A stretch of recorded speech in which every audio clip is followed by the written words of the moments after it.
Chapter 58. For there can live no hatred in thine eye. Therefore in that I cannot know thy change. In many's looks the false heart's history is writ in moods and frowns and wrinkles strange. But heaven in thy creation did decree that in thy face sweet love should ever dwell, whate'er thy thoughts or thy heart's workings be. Thy looks should nothing thence but sweetness tell. Shakespeare's sonnets, at the time when Mr. Vincy uttered that presentiment about Rosamond, she herself had never had the idea that she should be driven to make the sort of appeal which he foresaw.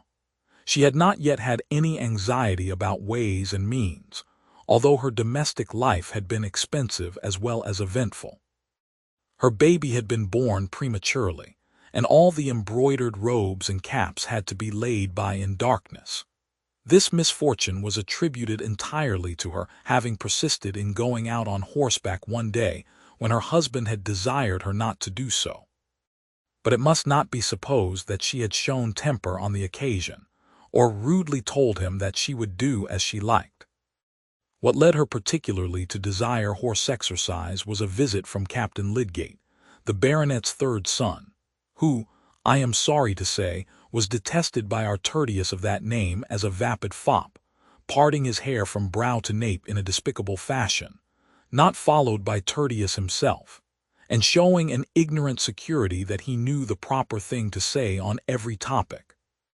Lydgate inwardly cursed his own folly that he had drawn down this visit by consenting to go to his uncle on the wedding tour, and he made himself rather disagreeable to Rosamond by saying so in private. For to Rosamond this visit was a source of unprecedented but gracefully concealed exultation.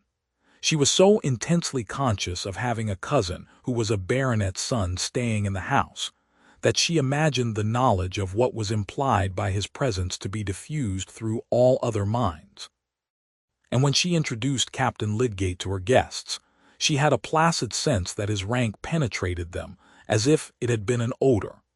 The satisfaction was enough for the time to melt away some disappointment in the conditions of marriage with a medical man even of good birth. It seemed now that her marriage was visibly as well as ideally floating her above the Middlemarch level, and the future looked bright with letters and visits to and from Quallingham, and vague advancement in consequence for Tertius. Especially as, probably at the captain's suggestion, his married sister, Mrs. Mengan, had come with her maid, and stayed 2 nights on her way from town. Hence it was clearly worth while for Rosamond to take pains with her music and the careful selection of her lace. As to Captain Lydgate himself, his low brow, his aquiline nose bent on one side, and his rather heavy utterance, might have been disadvantageous in any young gentleman who had not a military bearing and mustache to give him what is doted on by some flower-like blonde heads as style. He had, moreover, that sort of high breeding which consists in being free from the petty solicitudes of middle-class gentility, and he was a great critic of feminine charms. Rosamond delighted in his admiration now even more than she had done at Quallingham, and he found it easy to spend several hours of the day in flirting with her. The visit altogether was one of the pleasantest larks he had ever had, not the less so perhaps because he suspected that his queer cousin Tertius wished him away. Though Lydgate, who would rather, hyperbolically speaking, have died than have failed in polite hospitality, suppressed his dislike, and only pretended generally not to hear what the gallant officer said, consigning the task of answering him to Rosamond. For he was not at all a jealous husband, and preferred leaving a feather-headed young gentleman alone with his wife to bearing him company. "I wish you would talk more to the captain at dinner, Tertius," said Rosamond, one evening when the important guest was gone to Loamford to see some brother officers stationed there. "You really look so absent sometimes. You seem to be seeing through his head into something behind it, instead of looking at him." "My dear Rosie, you don't expect me to talk much to such a conceited ass as that, I hope," said Lydgate brusquely. "If he got his head broken, I might look at it with interest, not before." "I cannot conceive why you should speak of your cousin so contemptuously," said Rosamond, her fingers moving at her work while she spoke with a mild gravity which had a touch of disdain in it. "Ask Ladislaw if he doesn't think your captain the greatest bore he ever met with. Ladislaw has almost forsaken the house since he came." Rosamond thought she knew perfectly well why Mr. Ladislaw disliked the captain. He was jealous, and she liked his being jealous. "It is impossible to say what will suit eccentric persons," she answered, "but in my opinion Captain Lydgate is a thorough gentleman, and I think you ought not, out of respect to Sir Godwin, to treat him with neglect." "No, dear. But we have had dinners for him, and he comes in and goes out as he likes. He doesn't want me. Still, when he is in the room, you might show him more attention. He may not be a phoenix of cleverness in your sense. His profession is different. But it would be all the better for you to talk a little on his subjects. I think his conversation is quite agreeable, and he is anything but an unprincipled man. The fact is, you would wish me to be a little more like him, Rosie," said Lydgate, in a sort of resigned murmur with a smile which was not exactly tender and certainly not merry. Rosamond was silent and did not smile again, but the lovely curves of her face looked good-tempered enough without smiling. Those words of Lydgate were like a sad milestone marking how far he had traveled from his old dreamland, in which Rosamond Vincy appeared to be that perfect piece of womanhood who would reverence her husband's mind after the fashion of an accomplished mermaid, using her comb and looking-glass, and singing her song for the relaxation of his adored wisdom alone. He had begun to distinguish between that imagined adoration and the attraction towards a man's talent, because it gives him prestige, and is like an order in his buttonhole or an honorable before his name. It might have been supposed that Rosamond had traveled too, since she had found the pointless conversation of Mr. N. Plymdale perfectly wearisome. But to most mortals there is a stupidity which is unendurable and a stupidity which is altogether acceptable. Else, indeed, what would become of social bonds? Captain Lydgate's stupidity was delicately scented, carried itself with style, talked with a good accent, and was closely related to Sir Godwin. Rosamond found it quite agreeable and caught many of its phrases. Therefore, since Rosamond, as we know, was fond of horseback, there were plenty of reasons why she should be tempted to resume her riding when Captain Lydgate, who had ordered his man with 2 horses to follow him and put up at the Green Dragon, begged her to go out on the grey, which he warranted to be gentle and trained to carry a lady. Indeed, he had bought it for his sister, and was taking it to Quallingham. Rosamond went out the first time without telling her husband, and came back before his return, but the ride had been so thorough a success, and she declared herself so much the better in consequence, that he was informed of it with full reliance on his consent that she should go riding again. On the contrary, Lydgate was more than hurt. He was utterly confounded that she had risked herself on a strange horse without referring the matter to his wish. After the first almost thundering exclamations of astonishment, which sufficiently warned Rosamond of what was coming, he was silent for some moments. "However, you have come back safely," he said at last in a decisive tone. "You will not go again, Rosie. That is understood. If it were the quietest, most familiar horse in the world, there would always be the chance of accident. And you know very well that I wished you to give up riding the roan on that account. But there is the chance of accident indoors, Tertius." "My darling, don't talk nonsense," said Lydgate in an imploring tone. "Surely I am the person to judge for you. I think it is enough that I say you are not to go again." Rosamond was arranging her hair before dinner, and the reflection of her head in the glass showed no change in its loveliness, except a little turning aside of the long neck. Lydgate had been moving about with his hands in his pockets, and now paused near her, as if he awaited some assurance. "I wish you would fasten up my plaits, dear," said Rosamond, letting her arms fall with a little sigh, so as to make a husband ashamed of standing there like a brute. Lydgate had often fastened the plaits before, being among the deftest of men with his large, finely formed fingers. He swept up the soft festoons of plates and fastened in the tall comb. To such uses do men come. And what could he do then but kiss the exquisite nape which was shown in all its delicate curves? But when we do what we have done before, it is often with a difference. Lydgate was still angry and had not forgotten his point. "I shall tell the captain that he ought to have known better than offer you his horse," he said, as he moved away. "I beg you will not do anything of the kind, Tertius," said Rosamond, looking at him with something more marked than usual in her speech. "It will be treating me as if I were a child. Promise that you will leave the subject to me." There did seem to be some truth in her objection. Lydgate said, "Very well," with a surly obedience, and thus the discussion ended with his promising Rosamond and not with her promising him. In fact, she had been determined not to promise. Rosamond had that victorious obstinacy which never wastes its energy in impetuous resistance. What she liked to do was to her the right thing, and all her cleverness was directed to getting the means of doing it. She meant to go out riding again on the gray, and she did go on the next opportunity of her husband's absence, not intending that he should know until it was late enough not to signify to her. The temptation was certainly great.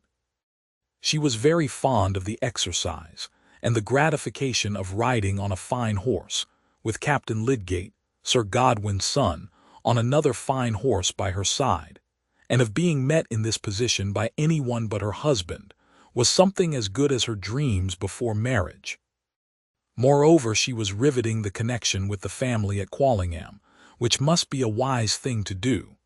But the gentle Grey, unprepared for the crash of a tree that was being felled on the edge of Halsell Wood, took fright, and caused a worse fright to Rosamond, leading finally to the loss of her baby. Lydgate could not show his anger towards her, but he was rather bearish to the captain, whose visit naturally soon came to an end. In all future conversations on the subject, Rosamond was mildly certain that the ride had made no difference, and that if she had stayed at home, the same symptoms would have come on and would have ended in the same way, because she had felt something like them before. Lydgate could only say, "Poor, poor darling," but he secretly wondered over the terrible tenacity of this mild creature. There was gathering within him an amazed sense of his powerlessness over Rosamond. His superior knowledge and mental force, instead of being, as he had imagined, a shrine to consult on all occasions, was simply set aside on every practical question. He had regarded Rosamond's cleverness as precisely of the receptive kind which became a woman. He was now beginning to find out what that cleverness was, what was the shape into which it had run as into a close network, aloof and independent. No one quicker than Rosamond to see causes and effects which lay within the track of her own tastes and interests. She had seen clearly Lydgate's preeminence in Middlemarch society, and could go on imaginatively tracing still more agreeable social effects when his talent should have advanced him. But for her, his professional and scientific ambition had no other relation to these desirable effects than if they had been the fortunate discovery of an ill-smelling oil. And that oil apart, with which she had nothing to do, of course she believed in her own opinion more than she did in his. Lydgate was astounded to find in numberless trifling matters, as well as in this last serious case of the riding, that affection did not make her compliant.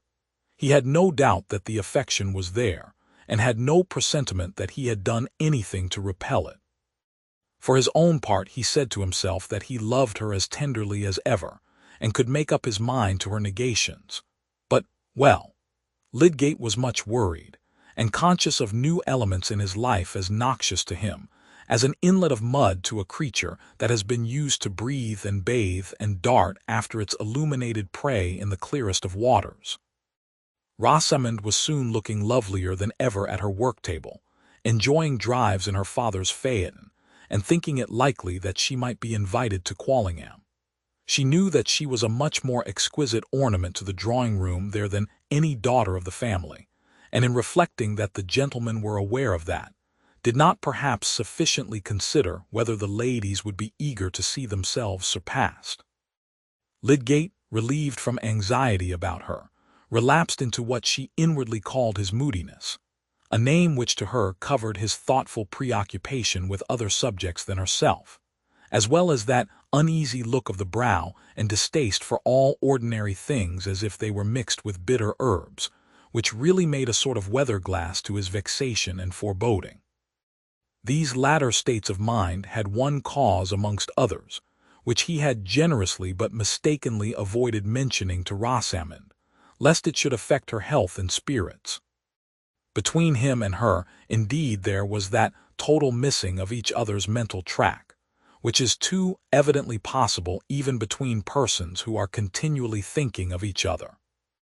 To Lydgate it seemed that he had been spending month after month in sacrificing more than half of his best intent and best power to his tenderness for Rosamond, bearing her little claims and interruptions without impatience, and above all, bearing without betrayal of bitterness to look through less and less of interfering illusion at the blank unreflecting surface her mind presented to his ardor for the more impersonal ends of his profession and his scientific study, an ardor which he had fancied that the ideal wife must somehow worship as sublime, though not in the least knowing why.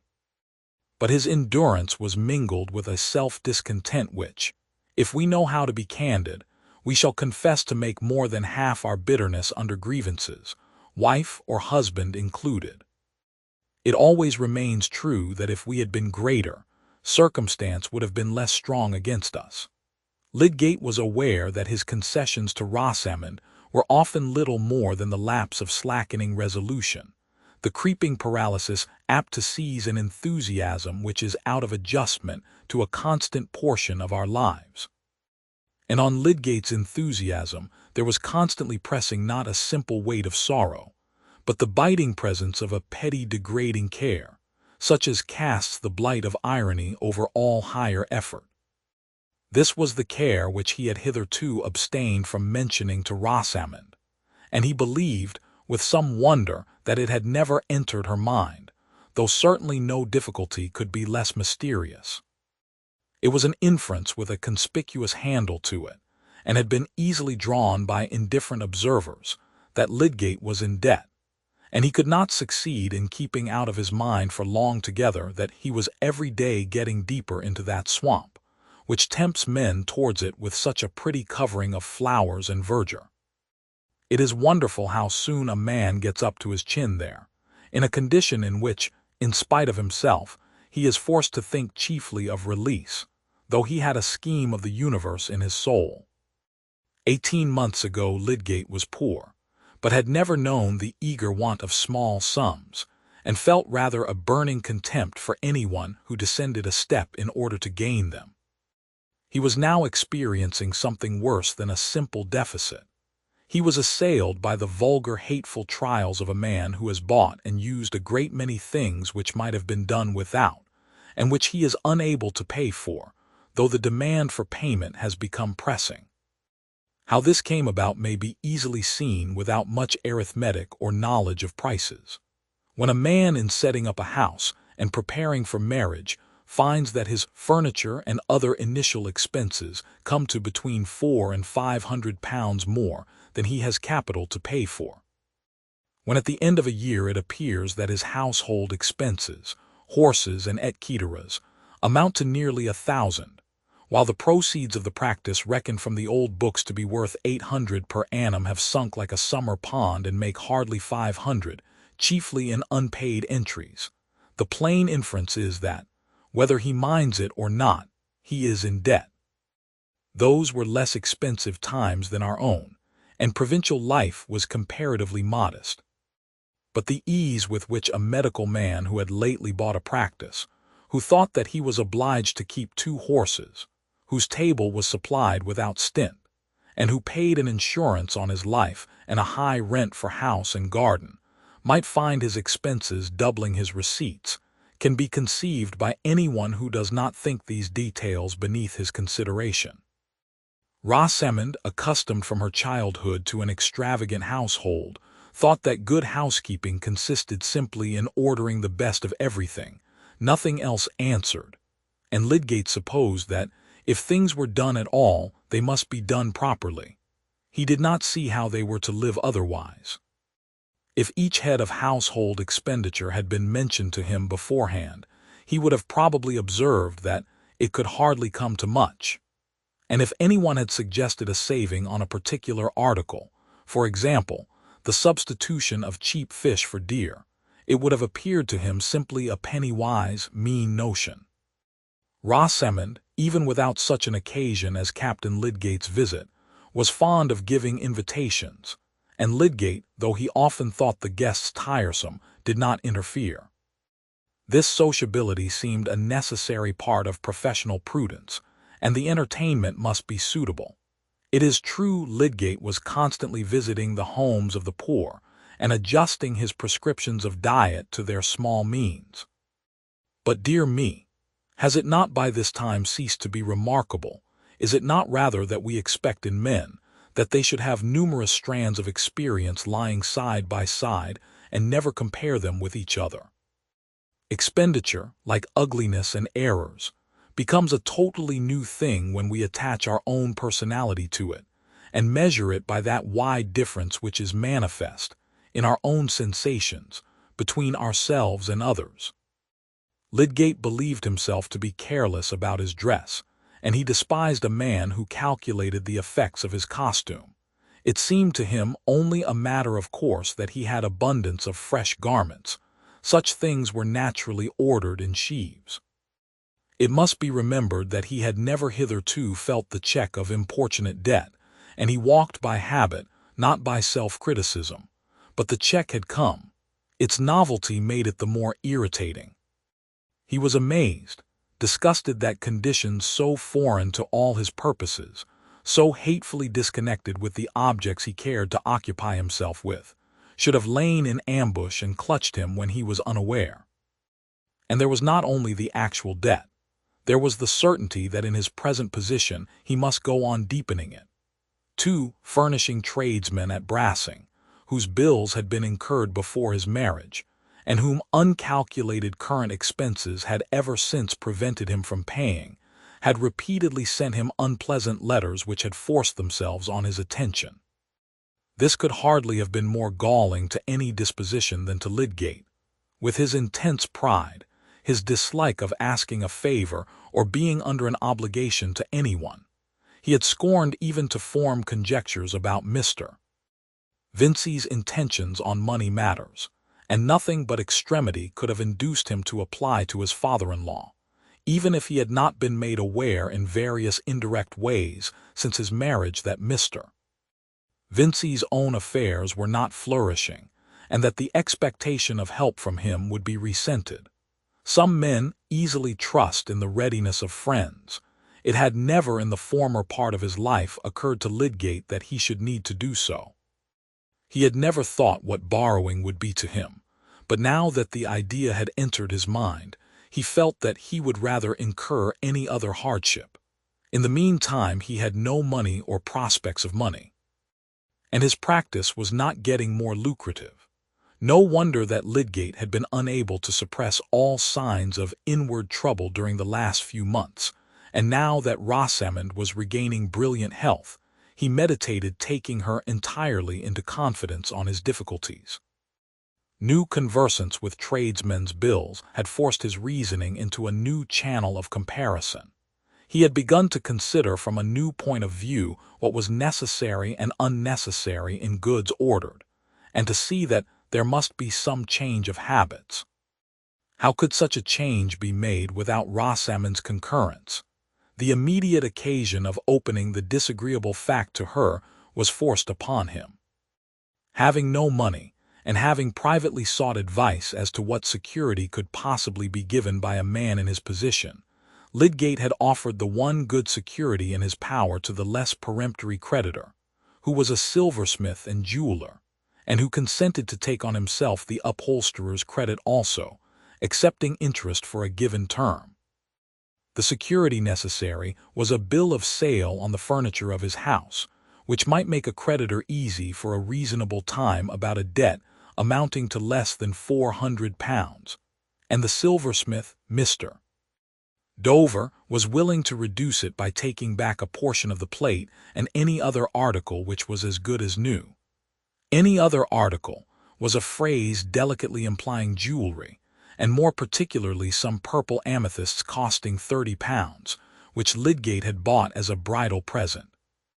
Opinions may be divided as to his wisdom in making this present. Some may think that it was a graceful attention to be expected from a man like Lydgate, and that the fault of any troublesome consequences lay in the pinched narrowness of provincial life at that time, which offered no conveniences for professional people whose fortune was not proportioned to their tastes. Also, in Lydgate's ridiculous fastidiousness about asking his friends for money. However, it had seemed a question of no moment to him on that fine morning when he went to give a final order for plate. In the presence of other jewels enormously expensive, and as an addition to orders of which the amount had not been exactly calculated, £30 for ornaments so exquisitely suited to Rosamond's neck and arms could hardly appear excessive when there was no ready cash for it to exceed. But at this crisis, Lydgate's imagination could not help dwelling on the possibility of letting the amethysts take their place again among Mr. Dover's stock, though he shrank from the idea of proposing this to Rosamond.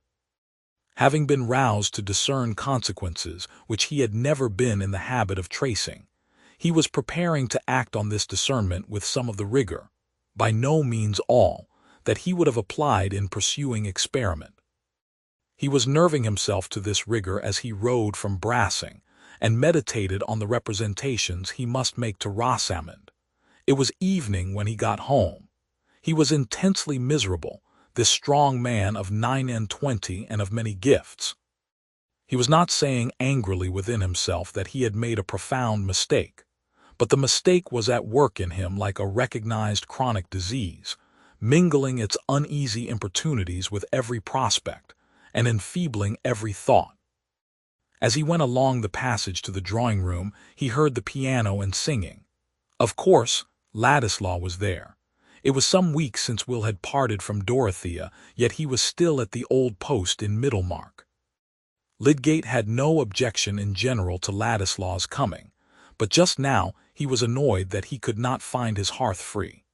When he opened the door, the two singers went on towards the keynote, raising their eyes and looking at him indeed, but not regarding his entrance as an interruption. To a man galled with his harness as poor Lydgate was, it is not soothing to see two people warbling at him, as he comes in with the sense that the painful day has still pains in store. His face, already paler than usual, took on a scowl as he walked across the room and flung himself into a chair. The singers, feeling themselves excused by the fact that they had only 3 bars to sing, now turned round. "How are you, Lydgate?" said Will, coming forward to shake hands. Lydgate took his hand but did not think it necessary to speak. "Have you dined, Tertius? I expected you much earlier," said Rosamond, who had already seen that her husband was in a horrible humor. She seated herself in her usual place as she spoke. "I have dined. I should like some tea, please," said Lydgate curtly, still scowling and looking markedly at his legs stretched out before him. Will was too quick to need more. "I shall be off," he said, reaching his hat. "Tea is coming," said Rosamond. "Pray don't go." "Yes, Lydgate is bored," said Will, who had more comprehension of Lydgate than Rosamond had, and was not offended by his manner, easily imagining outdoor causes of annoyance. "There is the more need for you to stay," said Rosamond, playfully and in her lightest accent. "He will not speak to me all the evening." "Yes, Rosamond, I shall," said Lydgate in his strong baritone. "I have some serious business to speak to you about." No introduction of the business could have been less like that which Lydgate had intended, but her indifferent manner had been too provoking. "There, you see," said Will.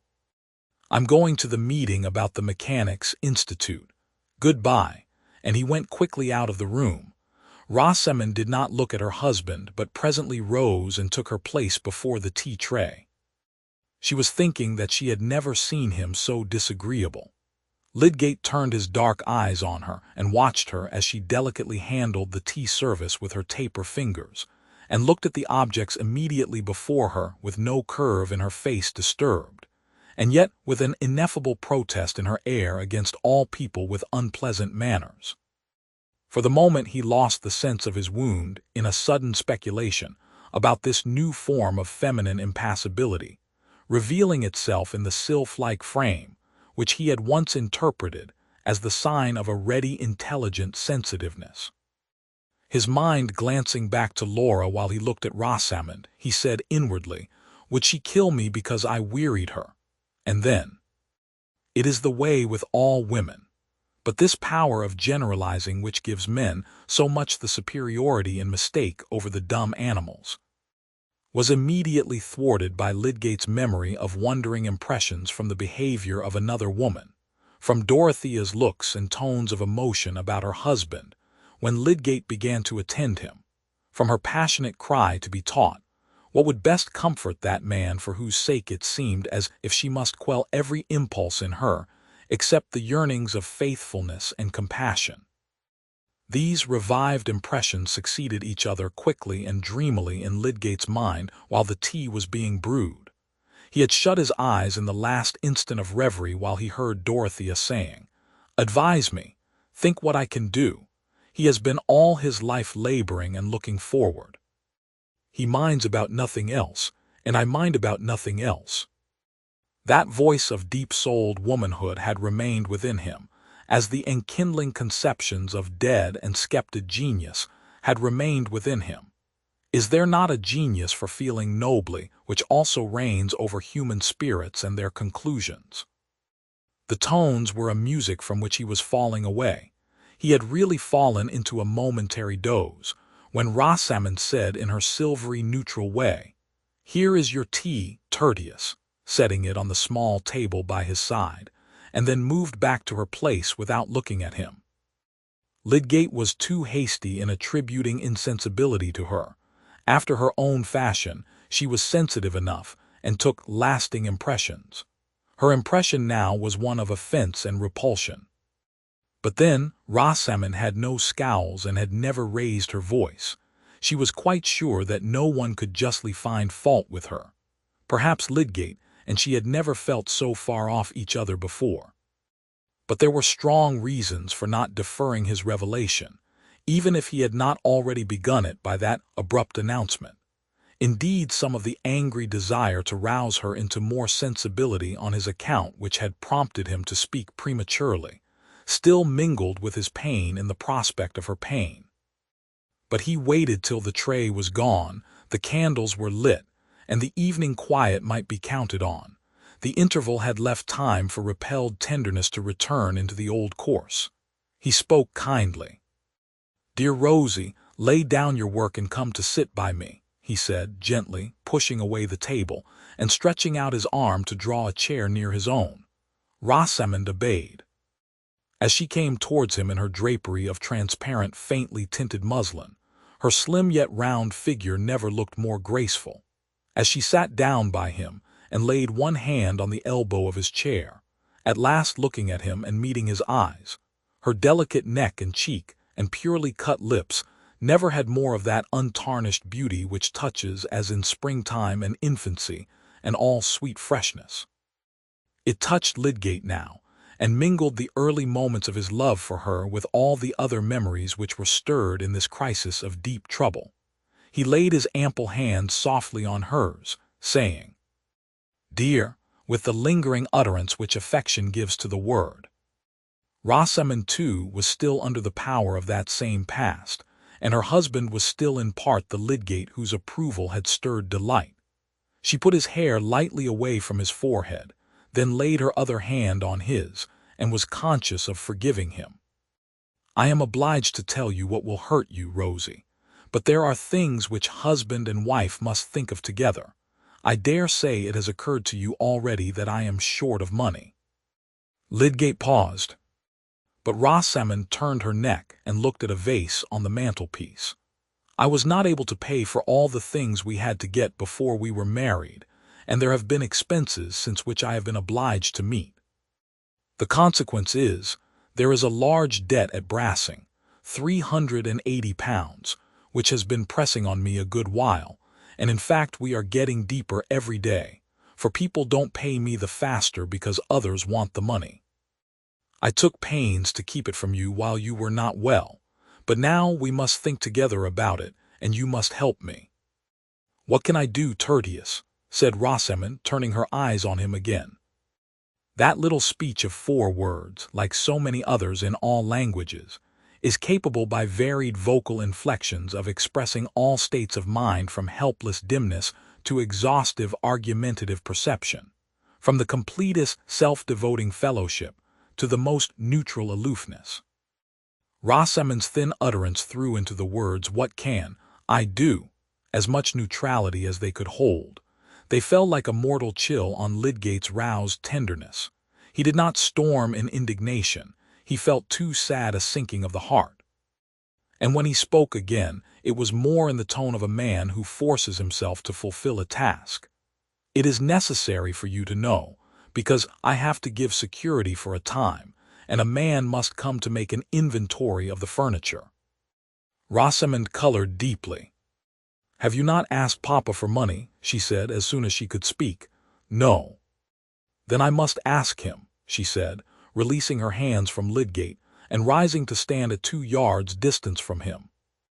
"No, Rosie," said Lydgate decisively. "It is too late to do that. The inventory will be begun tomorrow. Remember, it is a mere security. It will make no difference. It is a temporary affair. I insist upon it that your father shall not know, unless I choose to tell him," added Lydgate, with a more peremptory emphasis. This certainly was unkind, but Rosamond had thrown him back on evil expectation as to what she would do in the way of quiet, steady disobedience. The unkindness seemed unpardonable to her. She was not given to weeping and disliked it, but now her chin and lips began to tremble and the tears welled up. Perhaps it was not possible for Lydgate, under the double stress of outward material difficulty and of his own proud resistance to humiliating consequences, to imagine fully what this sudden trial was to a young creature who had known nothing but indulgence, and whose dreams had all been of new indulgence, more exactly to her taste. But he did wish to spare her as much as he could, and her tears cut him to the heart. He could not speak again immediately, but Rosamond did not go on sobbing. She tried to conquer her agitation and wiped away her tears, continuing to look before her at the mantelpiece. "Try not to grieve, darling," said Lydgate, turning his eyes up towards her. That she had chosen to move away from him in this moment of her trouble made everything harder to say, but he must absolutely go on. "We must brace ourselves to do what is necessary. It is I who have been in fault. I ought to have seen that I could not afford to live in this way, but many things have told against me in my practice, and it really just now has ebbed to a low point. I may recover it, but in the meantime we must pull up. We must change our way of living. We shall weather it. When I have given this security, I shall have time to look about me. And you are so clever that if you turn your mind to managing you will school me into carefulness. I have been a thoughtless rascal about squaring prices, but come, dear, sit down and forgive me." Lydgate was bowing his neck under the yoke like a creature who had talons, but who had reason too, which often reduces us to meekness. When he had spoken the last words in an imploring tone, Rosamond returned to the chair by his side. His self-blame gave her some hope that he would attend to her opinion, and she said, "Why can you not put off having the inventory made? You can send the men away tomorrow when they come." "I shall not send them away," said Lydgate, the peremptoriness rising again. "Was it of any use to explain? If we left Middlemarch, there would of course be a sale, and that would do as well. But we are not going to leave Middlemarch. I am sure, Tertius, it would be much better to do so. Why can we not go to London? Or near Durham, where your family is known. We can go nowhere without money, Rosamond.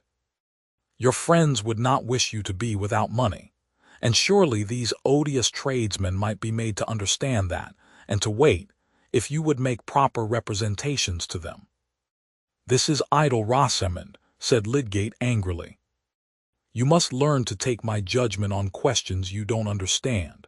I have made necessary arrangements, and they must be carried out. As to friends, I have no expectations whatever from them, and shall not ask them for anything. Rosamond sat perfectly still. The thought in her mind was that if she had known how Lydgate would behave, she would never have married him. We have no time to waste now on unnecessary words, dear, said Lydgate, trying to be gentle again. There are some details that I want to consider with you. Dover says he will take a good deal of the plate back again, and any of the jewelry we like. He really behaves very well. Are we to go without spoons and forks then?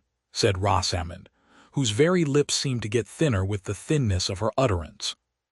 She was determined to make no further resistance or suggestions. Oh no, dear, said Lydgate. But look here, he continued, drawing a paper from his pocket and opening it. Here is Dover's account. See, I have marked a number of articles, which if we returned them would reduce the amount by £30 and more. I have not marked any of the jewelry. Lydgate had really felt this point of the jewelry very bitter to himself. But he had overcome the feeling by severe argument. He could not propose to Rosamond that she should return any particular present of his, but he had told himself that he was bound to put Dover's offer before her, and her inward prompting might make the affair easy. It is useless for me to look courteous, said Rosamond calmly. You will return what you please. She would not turn her eyes on the paper, and Lydgate, flushing up to the roots of his hair, drew it back and let it fall on his knee. Meanwhile Rosamond quietly went out of the room, leaving Lydgate helpless and wondering. Was she not coming back? It seemed that she had no more identified herself with him than if they had been creatures of different species and opposing interests. He tossed his head and thrust his hands deep into his pockets with a sort of vengeance. There was still science. There were still good objects to work for. He must give a tug still, all the stronger because other satisfactions were going. But the door opened and Rosamond re-entered. She carried the leather box containing the amethysts, and a tiny ornamental basket which contained other boxes, and laying them on the chair where she had been sitting, she said, with perfect propriety in her air, "This is all the jewelry you ever gave me. You can return what you like of it and of the plate also. You will not, of course, expect me to stay at home tomorrow. I shall go to Papa."